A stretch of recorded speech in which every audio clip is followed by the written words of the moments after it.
Merry Christmas and Happy New Year Happy from New Drak Year. and Shadow.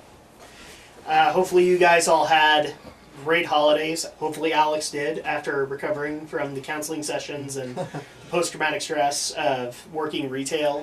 But the fun's not over because inventory's coming up. Oh boy, inventory! Yeah, there's a reason I'm glad I'm not doing retail anymore. So first of all, season's greetings from Drak and Shadow. We have missed you guys, but it hasn't been that long.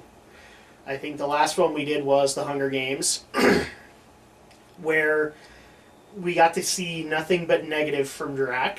Thankfully, that Mostly is positive from me. yes. Well, that's usually how it goes. But thankfully that is not the case tonight, because we have reviewed, or we've gone to see, we're now reviewing the last film in 2014 that we did. We just barely got back from it, so obviously somebody will probably say, no, you should review that because it's in 2015. No. Go figure, it's our first video of 2015, but our last movie of 2014. Well, that's usually how those things go, because then we have to finish off the old business so we can start anew. Time paradox! Don't mention that, because then we have to get the 1.21 gigawatts in here. Funny enough, that was actually on TV today. Back to the Future 2. Of course it was! Of course! Of course it was! We were dealing with New Year's and all that. It's 2015! And on top of that, we had all the stories about, is 2015 going to be like Back to the Future too? So, I think we derailed enough. So, we are here to review, and this is so bittersweet to say, the final Lord of the Rings, Peter Jackson film, The Hobbit, The Battle of Five Armies. Absolutely. And before we get into it, I know we've hammered this a little bit, but it needs hammering again. I really wish that this had kept the original title. For those who didn't know what the title was, it was There and Back Again, which is what Bilbo calls his book.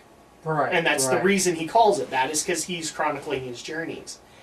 And I think the reason that it was renamed was simply because Peter wanted to point out to people that this was going to be a big fight scene, and all the action stuff that people would love is going to be there, and you need to be there too. But the Battle of the Five Armies is, at least to me as a fan, does not hold the same level of weight as if you had done There and Back Again. Especially if, because you started the movie, the trilogy off with An Unexpected Journey. And then you went into The Desolation of Smaug. There and Back Again would have been just a great thing to put up on your shelf and say, that is a journey. Yeah, absolutely. Because it is the end of a journey. So with that said, and I'm not going to sit on my soapbox for too long, but really, Peter, I would actually implore Peter, if he even watches our stuff, change it back when it comes extended. Because this is the end of an era. This is the end of a journey. And it really needs that title. Or at least justify why you changed it. That'd be all I ask. So let's go ahead and get into it. First of all, as we do normally, spoiler alert. If you have not seen this film, go see it. If you don't want to be spoiled. Because we are going to do major spoilers. I keep on thinking we have to pay money to majorspoilers.com when we say that. So, with that said, let's get into it. There isn't a whole lot of plot to discuss in this film. And the main reason is that it is, as the title suggests, the Battle of Five Armies, it is a giant fight scene. It really is. That's what it's meant to be. But there are still some threads to take care of. So people might notice that this is not necessarily a long review, and the main reason is that there's no reason for us to talk about all the various fight scenes in their own context. A fight scene is a fight scene is a fight scene. Pretty much. Especially since, it's Peter Jackson, and therefore his tropes are going to hold true. So we start off basically where we left the second film. Doom has come upon Lake Town, and it is named Smaug. And we get to have this glorious scene where, all that wonderful architecture is just blown to smithereens, and it's satisfying just to see this, because you get the fact that this is a big lumbering creature, and this town is as an ant to him. And so we have that, which starts up the story of Bard, played by Luke Evans, who doesn't get, people might notice from the second film, he doesn't get a whole lot of spotlight, and that's just because everything is kind of building up to this moment. Hence why I really don't think this should have been cut into 2 films. But I'm not complaining. I got one more film. And the reason is just because we were building up to this point where Bard got to redeem his family, so to speak, because he had the if you remember, he had the dogma around him, or the curse about him, that his father fled. Well, he didn't. And he actually is the one who deals the killing blow to Smaug, where he takes a black arrow and makes a makeshift bow and thrusts the black arrow into the one blank opening that Smaug had. So we got to have that moment where Bard is the dragon killer and applauded by his people. In fact, at that point, the now homeless people of Lake Town are coming to him. They respected him before, but now they are thoroughly convinced that he needs to be their new leader or their king. So, like I said, they're homeless.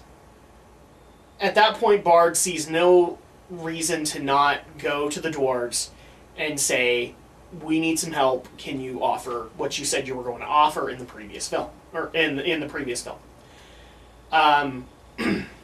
We then cut to the dwarves, where we start seeing another problem happening, which is the thing that has been hinted at from movie 1.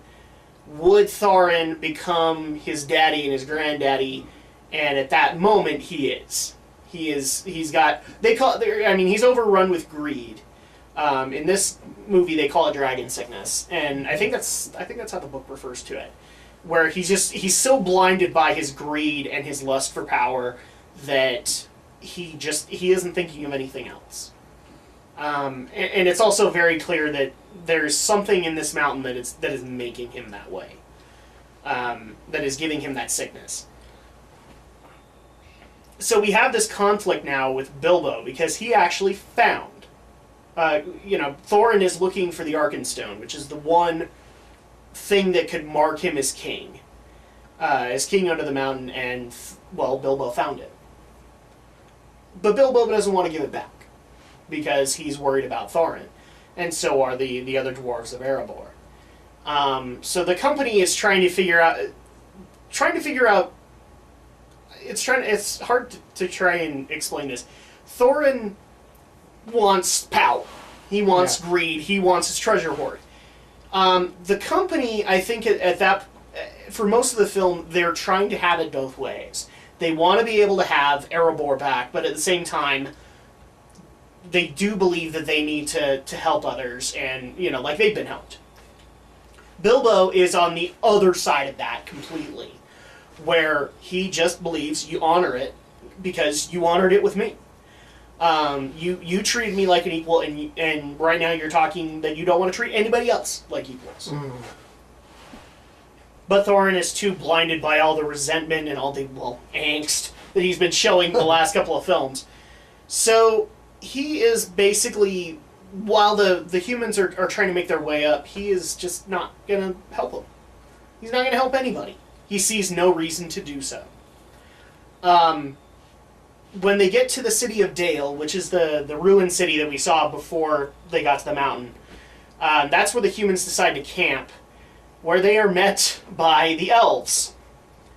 And the elves are also coming to the mountain to claim their reward from the mountain, which was the same thing that was hinted at in the first film. There were white diamonds that were being made for the king that he wants to claim. And at this point, we start seeing little montages of Thorin so absorbed by his greed that he's not willing to give them to him. He's willing to sell them to him. Especially since that king did nothing for them. So we have this story, but we also have the story that was kind of left over from the second film, where Gandalf and Radagast went to Dol Guldur and confronted the orcs there and found that Sauron was there. At this point, they're both captured, and it's not looking good for them. The orcs have left because they are now going to the mountain to claim that position, because not only, would the treasure be a boon, but it also would be a really great strategic position for them. So here we have 3 armies thus far. We have the human army, we have the elf army, we have the orc army that's coming. So at that point, we get to have... I really shouldn't be applauding this scene, but wow, if Christopher Lee's career could have gone out in style, this was the way to do it. So Gandalf and Radagast are saved by Galadriel, Saruman, and Elrond. And I think that was really more of a fan service thing for Peter. Yes, it was. Because I know that he got letters saying, why didn't we ever see Hugo Weaving fight? Why didn't we ever see Galadriel get into the mix? And this was just basically him saying, okay, you get what you want now. We're going to let them fight. And it was glorious. And Hugo Weaving, you are such a great warrior. Because that really was, like... It gave really no importance to the... This is probably bad to say. This is more foreshadowing for the next trilogy.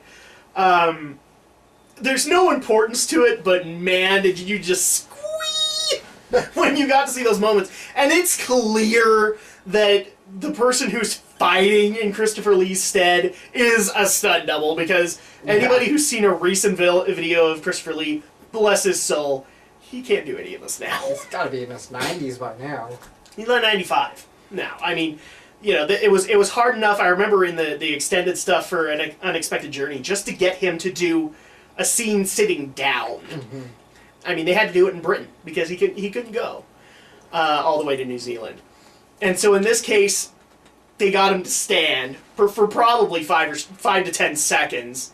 Never mind, 15 to 20, because he had a couple of lines. Yeah. But it was just, if there was ever a way to sound off this guy's retirement, this is the way to do it, because he walked out badass. It doesn't matter that he wasn't the one doing the fight choreography. Nobody could tell. It might as well have been him. And so, and I actually thought it was really appropriate, because one of the most memorable things about Saruman up until this point was the wizarding duel that him and Gandalf had. And so this was a great way to kind of end it, where, he was actually showcasing his skill. So I was really happy about that. But we have that moment where now they realize, oh no, Sauron's real, he's not dead, and all that. And kind of a foreshadowing, too, of Saruman going to confront Sauron, which is probably where he got corrupted and leads to the Fellowship Saruman we know. Mm-hmm. Hugo Weaving has that moment where he feels betrayed because they didn't know that he was still alive. And so you kind of get that feeling of resentment that, and a little bit of self-loathing, where Elrond kind of blames himself. He should have known better. And Galadriel, holy crap. If that woman is not married, whoever marries that woman, you are in trouble, sir.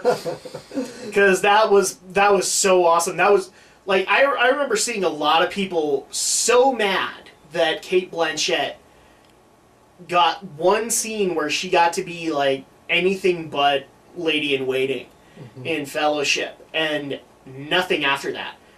This was a call out to them to say, we're going to give Cate a moment to shine in this role, and she delivered. Holy crap, she could have been a villain in the Lord of the Rings series. She went into that demon form. Yeah, she went into the dark form that we know. Yeah, you have to pardon my ignorance. I didn't read the original Lord of the Rings books. Yeah, I don't remember her having this issue, but It's been a long time since I read them. I did read The Hobbit when I was in middle school, so. And was this accurate? I have no idea. No. The only things I remember, the only things I remembered of the book was smog. Yeah, so we have this scene, then we go back to the whole dilemma that's happening with Bilbo trying to convince Thorin that he should help people, or he should help the people that, unfortunately it was kind of Thorin's fault that Lake Town burned, because he was trying to defend Erebor from smog, and he let smog out. So, but Thorin's not listening to anybody, and we have kind of this lead up to a big confrontation where Bard pleads with Thorin, please just help us, please just give us what you said you were going to give us. And Thorin just saying, I will have none of this, I won't do any of what you're asking. And that leads into, well, the battle about to take place. And at that point it looks like 12 dwarves against an army of hundreds. At that point, we also have a moment where Bilbo, in my opinion, does the right thing, because he actually brings the Arkenstone to Bard and to the Elf King as a final negotiation to end this now. In exchange for the Arkenstone, you will offer this. And and the emphasis here, like it has been with the last couple of films, is family. Bilbo believes these dwarves to be his family at this point, and wants to help Thorin at any cost, even if that means giving exactly what Thorin wants to, at that point, who he perceives as his enemies.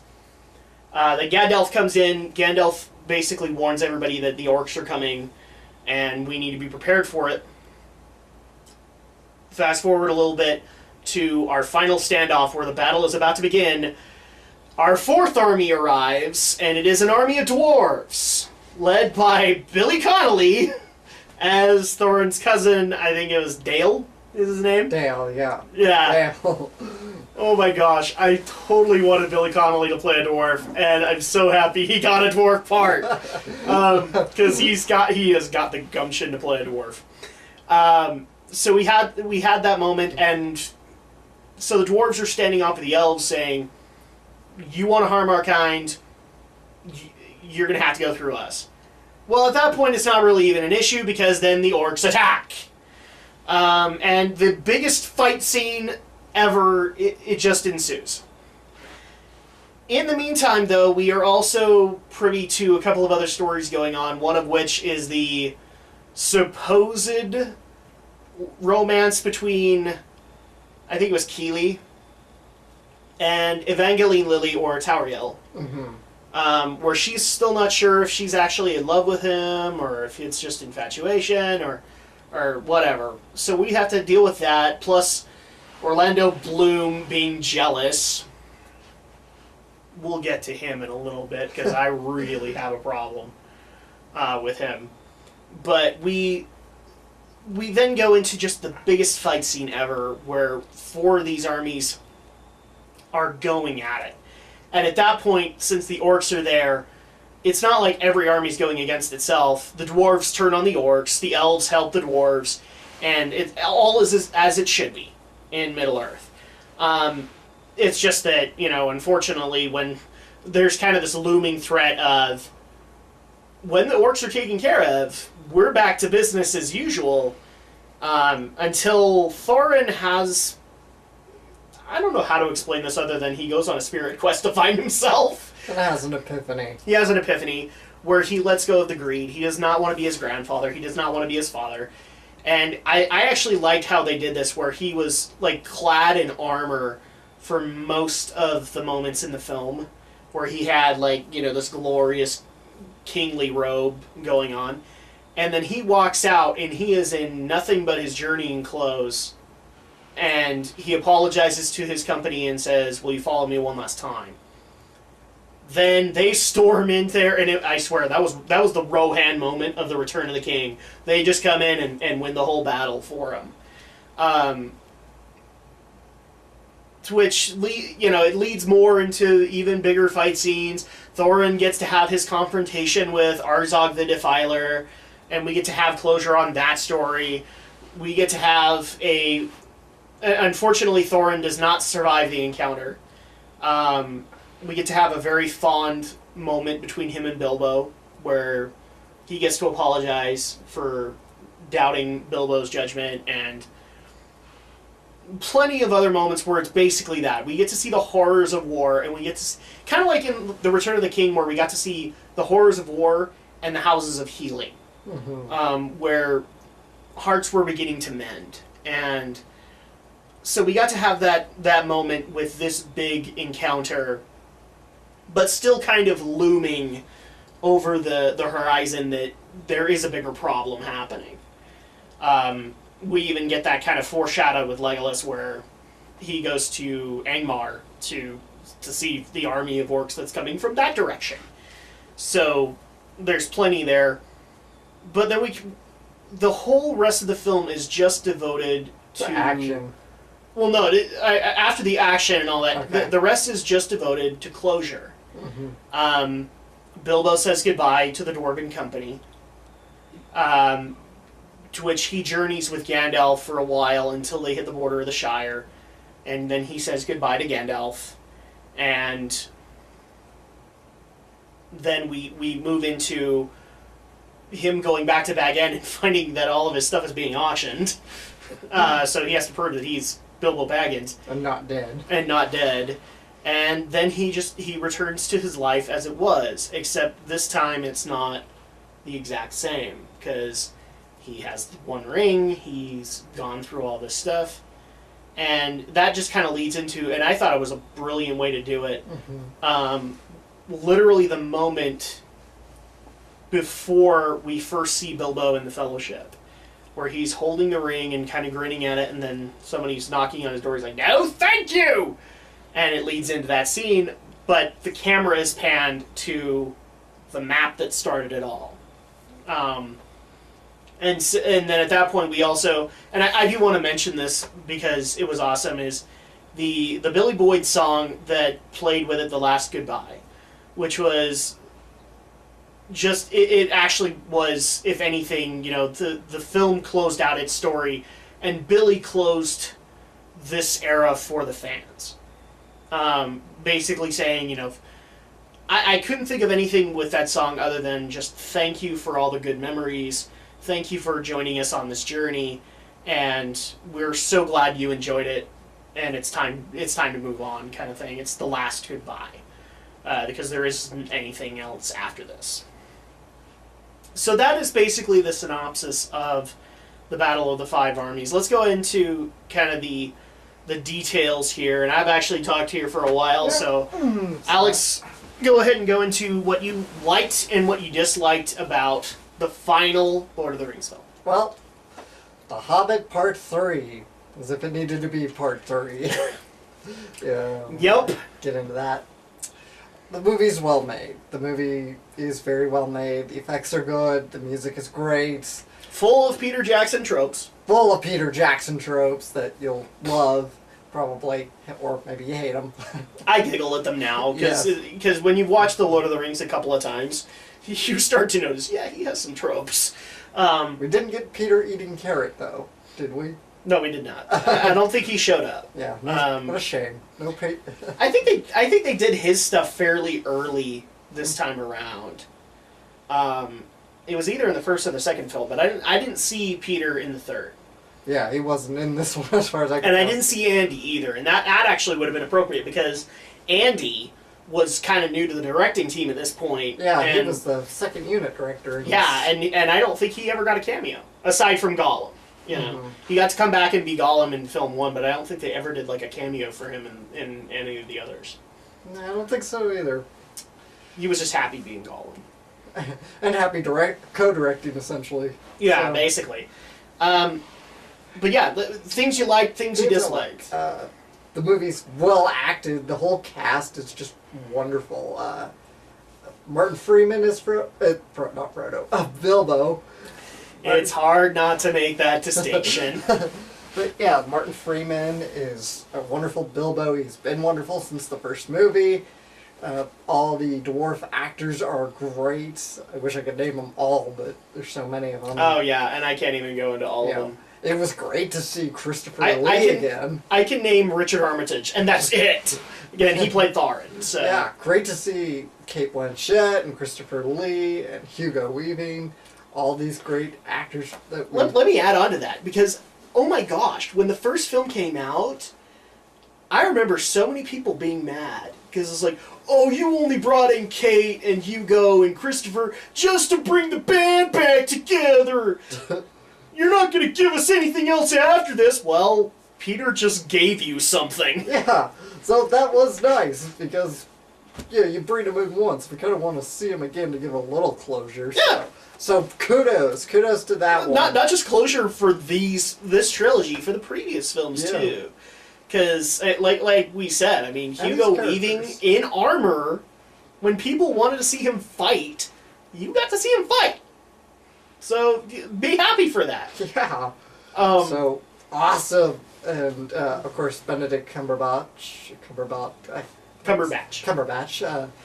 Wonderful as Smaug, as always. And I think they were kind of we forgot to look at the cast list, but I think they were kind of hinting in the cast listing that he was also the voice of Sauron. Maybe he was. That would have been interesting, but it was a weird concept because we were listening to the Billy Boyd song, but when they did the casting, they put Smaug on the left and then the visage of Sauron on the right. And so maybe he was both? Maybe, but we couldn't tell because Sauron was only talking in like the Dark Elvish that he speaks. Yeah. So, okay. And what? Trying to think of anything else I really, really enjoyed in the movie. I think that's... Well, what about like Luke Evans and Evangeline Lilly? I mean, they're good too. They're good too. Again, solid cast all around. Mm-hmm. I'm not particularly fond of their characters, but they do well. They do well in the movie. So okay, that's pretty much wrapping up my praise, I think. Okay. So things you disliked with the film. Even though I liked Benedict as Smaug really did not need to be in this movie. No, you really should have ended the Smaug arc in the previous film. Yes, because he's killed in five minutes in the movie. Whereas you could have piled this fight scene onto the already big fight scene they'd already done in Erebor, and it would have been a great conclusion. Yeah, I was expecting the Smaug thing to go on for a good hour, half hour at least. Yeah, I remember, like, you and me were happy with how the second film ended. I don't think that holds true now. No. Because now we I think you should have ended at the aftermath of Lake Town. Yeah. And you would have had something, because the whole Smaug arc is like literally the first 10 minutes of the movie, and it almost seems to go against what you were building up in the second film, where, I mean, we're building up the tension of what does Smaug look like and what does he provide for it. Well, all of the great moments were in the previous film. Mm-hmm. And, I mean, the final line that we actually got from Benedict, where he's literally trash-talking Bard, that would have been so much better in the last film, and it probably would have anchored Bard as a really good character. Absolutely. But yeah, it's where we were saying last year that this was a great way to end the second film. I don't agree with that now. Yeah. Because we thought we were going to get a lot more from Smaug, and we didn't. Yeah, he's down in about 5 minutes, so... Yeah. So it's really kind of disappointing. As for more dislikes, you and I are definitely going to agree on this one. We do not like Orlando Bloom being in this movie. We don't like Legolas in this film. Legolas, it was so pointless to be added to this movie. He is pure fan service. Yeah. And the whole love triangle was stupid and lame, and... Yeah, I think it detracted from all the characters. Yeah. It really did. I mean, this is supposed to be the movie about the dwarves and Bilbo. Because I mean, we had this big war going on, or rumors of war, and the love triangle just seemed so petty. Yeah. In light of all of that. I guess they're trying to kind of go back to what they had with the first films between Aragorn and Arwen. Arwen and I think Eowyn is also the other woman. Eowyn likes, or here's the issue with that, because the extended films actually show that Aragorn does properly end that, because Eowyn doesn't go that direction. Right. Whereas this one, I kind of agree with you. I think they wanted to have a romance, and unfortunately, because they were trying to tell this bigger, grandiose story, relationships kind of felt like a really petty thing. And before people skewer me on this, but what about the romance story in Lord of the Rings between Aragorn and Arwen and Samwise and Rose? Samwise and Rose, really? Come on. Well, because you could actually make that argument, because there was a romance thing. Yeah, but that came in like at the where end. it should have been, because then at that point that was what they were worried about. You know, the war was so at the beginning the war hadn't started yet, and so you could have this conflict. Yeah. By the end of it, the war was done. So it's like, okay, now we can go to these little things, and they matter. Yeah. And the same thing occurs of Aragorn and Arwen. This one, it just felt like, guys, we can't do the touchy-feely right now. There's orcs coming over the hill! And I think that actually hurt all three characters.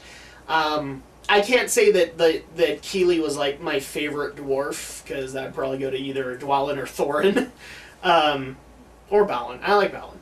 Especially since Balin is kind of a hint towards fellowship. Mm-hmm. But, I mean, Evangeline Lilly, where we were trying to tell the story that she's this big badass elf, but she has a heart of gold. Aww. But orcs are coming over the hill! And she Put the heart away! And then Orlando, yeah, we're going to get into that tirade in a little bit. Yeah, there was that whole... I mean, I kind of enjoyed it, but I'm not talking about the whole plot. I'm talking about the scene, one scene in particular with Orlando, and he sees the other elf girl, and she's in trouble. He wants to go rescue her, but there's a giant orc trying to back. Because Orlando has to get the girl. Yeah, and I just wanted to say we interrupt the Hobbit to bring you Shadow of the Colossus. Pretty much, yes. Seriously reminded me of Shadow of the Colossus. It's like, wow, Orlando would be good at that game. And how appropriate. I mean, there was this whole falling bridge segment, and there's a falling bridge segment in the game. So, yeah. So is that all your dislikes? Or yeah, really. Okay, my likes about the film is, again, the action scenes were stellar, especially with the characters that you placed in it. Billy Connolly being this stout dwarf, it fit when you saw him on the battlefield. It made sense. Yeah. Because he felt like a battle-hardened dwarf. The fight scenes I had very little complaints with, because they were exactly what I thought they were going to be. They were going to be epic, and they were. Especially when Thorin got into the mix, because holy crap, like I said, he was Theoden in this film, ending the battle and then going off to fight his own battle. So he's Theoden meets Aragorn meets Orlando Bloom in this film, and so I have no real problems with that. But I do like the fact that Bilbo roughly stays the same. He's not hardened by battle. He's not anything like that. He is exactly who he was when he started this film. Even with the tension mounting, his only concern was that he wanted his friend back. That's it. Mm-hmm. That's all his motivations, and I loved that whole concept. I also love the fact that where the previous films hadn't really established this film established the friendship between Bilbo and Gandalf. Which we get to see so much of in Fellowship. So, that was a great moment to have. Yeah. I should, of course, I have to agree with you. You mentioned that sort of the lead into Fellowship where Gandalf comes to see Bilbo again, and how about old friends? Yeah, definitely, I agree with you on that. That was brilliant. Mm-hmm. I especially loved one moment where they could have put dialogue in it, and it would have hurt it. Where Gandalf comes up, Thorin has just died, and Bilbo is stricken with grief. And Gandalf just comes in and sits right next to him. And he just, he's getting ready to smoke. And he's cleaning out his pipe. And he could say the most comforting words in the world to Bilbo at this given moment. And the fact that that scene is silent does everything you need to establish that friendship. Because when they look at each other, you can tell nothing needs to be said. Mm-hmm. We understand. Even as viewers, we understand what just happened and where they're standing. I did like the fact that we got closure for a good portion of the film, like we did with Return of the King, where we got to see the closure of these 4 hobbits and all the things that they had done, and we got to have that final moment. Mm-hmm. This did the exact same thing, but it also did it in the exact same silly fashion that this whole journey started on, with an auction happening, and now we actually kind of get the hatred between Bilbo and the Cypher Bagginses, and so I appreciated that wholeheartedly. Yeah. But I'm so glad that it ended the way it did on Bilbo just picking up the pieces. He walks into a house that is totally empty, and the first thing that comes to his mind is he straightens up the picture of his mother, who is kind of the reason that this whole journey started. So I thought the closure was really well done, and again, big props to Billy Boyd. That was the greatest send-off fans could have gotten. Yeah. Dislikes. We've been hinting at this for a while. I'm going to preface this with one simple thing. I don't hate Orlando Bloom. I think Orlando Bloom is a great actor. I think he has contributed a lot to these films, as well as any other films that he's been a part of. However, he was not necessary for these films. He was simply there so that the previous fans who were not book readers had somebody to latch on to. Because all the badass moments happened to Legolas. He was the one that skated down the stairway at Helm's Deep. Mm-hmm. He was the guy that took down an elephant or an oliphant in Return of the King. And so, at that point, this was the thing I was totally worried about. That still counts as one. And it still counts as one! Even though Gimli technically shouldn't exist right now. Although we did meet his dad. Yeah. If you notice, one of those dwarves was glowing. The father of Gimli. But this was the part that I think we even said we were worried about in our review of the second one. Where he could easily overshadow the other characters of this film. And guess what happened? He did. He overshadowed everything and stole all the thunder. And in a lot of cases, I resent him wholeheartedly for doing so. Because where we had like these really epic moments with Luke Evans as Bard, and him being as awesome as he is, no, we had to shoehorn Legolas in there because we had to have our Shadow of the Colossus fight. Or where we had these moments where you had Evangeline Lilly fighting for her life. And then we had to turn the camera over to Orlando Bloom, seeing her fighting for her life, and the petty romance that he's going through right at that moment, and has to have his epic moment. That's what drives it. And the problem is that when Orlando did that, he didn't look better for doing so.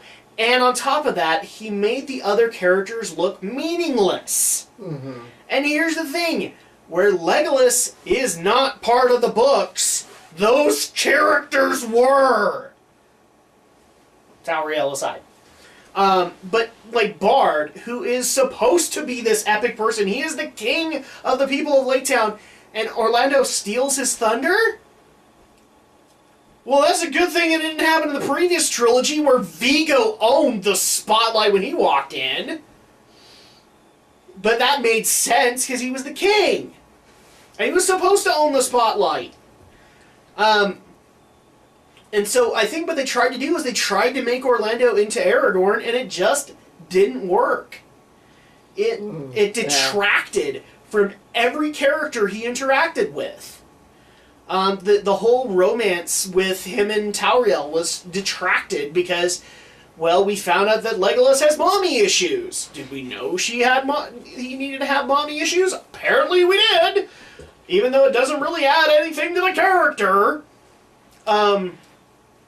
Even the secondary characters, because we had to have that resolution between him and his dad, who is a pivotal character, where he basically kind of hints at how Legolas knows who Aragorn is in Fellowship. Did we need to know that? No! That's where you can say Fellowship happens years later. Because Bilbo was young, and now Bilbo is old. That's how you know that it's a passage of time. So at that point you can say, for the heck of it, Aragorn and Gimli went out to Aragorn, Gimli, and Legolas went out to Hill Valley to have milkshakes because why not? We don't have to explain it because passage of time. And again, the whole thing of CG, we have to make him look the way he looked in the previous films because elves are immortal. I've got a great idea. Okay? How about not spending the money refurbishing all of his gear? How about not spending the money CGing his face so that it looks weird? How about we just let the other actors shine because they were doing so very well without him? Mm-hmm. Okay?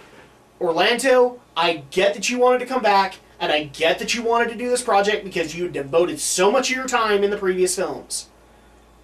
But this is probably one of those things where I would have said, look, Peter, I appreciate that, and you can do a little cameo with me in a palace, but I'm not going to be a part of this film. And I would actually applaud Elijah Wood, because you could have easily ended the story with him still talking to Frodo just to get another Frodo shot, and you didn't. And Elijah stepped away, and I appreciate that, because I'm not saying that those movies were bad. They aren't. But this was a totally different story to tell. And so, when you bring in those previous cast members, sure, it's great to see Christopher Lee throwing his staff around, but it's not part of the plot. It detracts from it.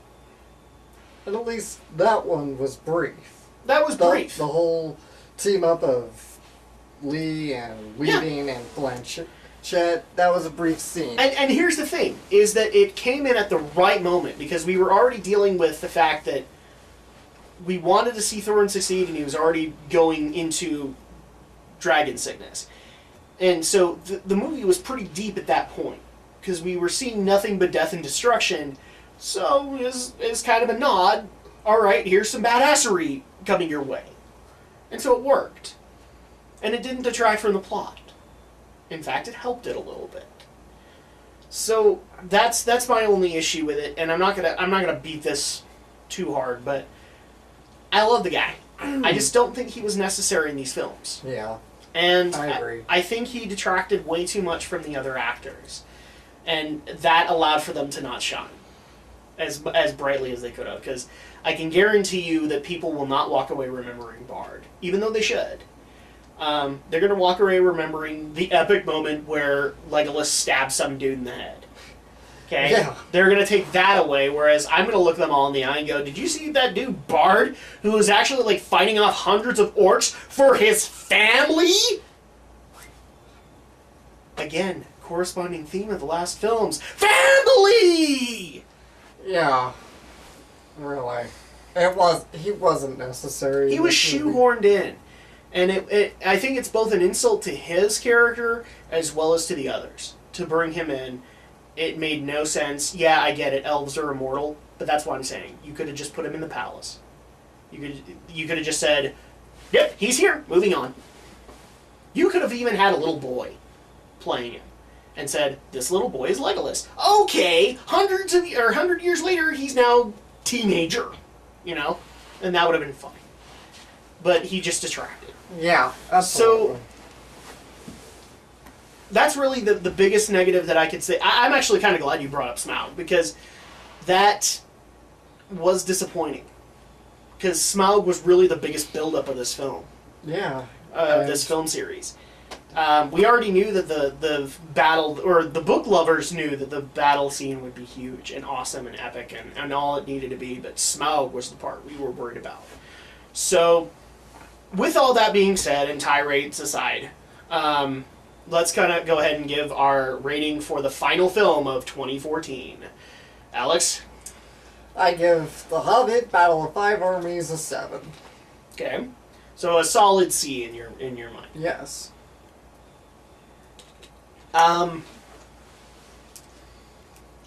It's really hard for me to give this thing a rating because I'm literally looking at this way too nostalgically. I'm looking back on 6 great films that have come out in my lifetime. This is it. There's no other stories to tell. I probably in my lifetime will not get another Lord of the Rings film. Mm-hmm. And it's not going to be Peter Jackson's rendition. It's going to be a new director. It's going to be somebody who may go a little bit more accurate than Tolkien did. And so at that point, it's really difficult for me to rate this badly. Because this film set out what it needed to do, and it set up closure for the fans. And also, I think, for Peter, because I don't think Peter's taking on a project like this ever again. Yeah. I actually, you know what, Peter could announce that this is his last film, and I think everybody would be okay with it. Because, dude, he's sacrificed it all for Lord of the Rings fans everywhere. So at this point, with that said, I'm going to go ahead and give this an 8. I'm going to give it a solid B. It did what it needed to do. Did it have things that detracted from it? Yes. But given what this film had to do, it wasn't that bad. And people can say I'm blinded by nostalgia and the fact that I'm not going to get another one. And you'd be right. I totally am. I might look back on this and hate it. But this was my moment. Because there's nothing after this. I'm not saying that there isn't, other big films coming out on the horizon, but this was like the fantasy novel I wanted to get an adaptation. And it's done now. There's no more after this. So, it's kind of a bittersweet way to end 2014 with this film. Because it's the end of an era. We've been doing this for 13 years. 13 years Lord of the Rings has been a thing. And I'm very happy that I was actually able to be a part of it. In my nerdy way. But I think that's going to go ahead and end it for The Hobbit, The Battle of the Five Armies. You guys can sit back and relax. We've got plenty going on in 2015. Mm-hmm. We've got big reviews coming because we've got big films coming this year. And thankfully, we also have some big announcements also coming your way with those films. So we hope you guys will enjoy. But I think that's going to go ahead and do it for this video. Well, before we do wrap up. Yes. Well, as we all know, we had a lot of great actors leave us over the year in 2014, and it was just maybe a couple of weeks ago that we lost another one. We lost a very great voice actress, Christine Cavanaugh, wonderful voice actress, voice of Chucky Finster in the Rugrats, voice of Dexter in Dexter's Laboratory, voice of Oblina from Real Monsters. She was in The Critic. I'm trying to think of every role that I can remember her in, and I think those are the big ones. Yeah, those are. Oh, of course, Bunny Rabbit from Sonic Sat AM. We sadly lost a wonderful talent at a very young age. Yeah. And she will be missed, absolutely. She will be. I always hate to see talent go, but it's just the way it is. So, thank you, Christy, for all the wonderful years that you gave us whether you were a little baby that was afraid of everything, a monster that was way too snooty, or you were a southern rabbit with a little bit of spunk. Warning about keeping your snake. Right. I can't remember how the line goes, but it's like, it was kind of like this subtle, dirty joke. They did a lot of that with Bunny, and that was always appreciated. Watch out, the snake's gonna get your sugar. Get your sugar. So, farewell, Christine Cavanaugh. We appreciated what you contributed to our lives.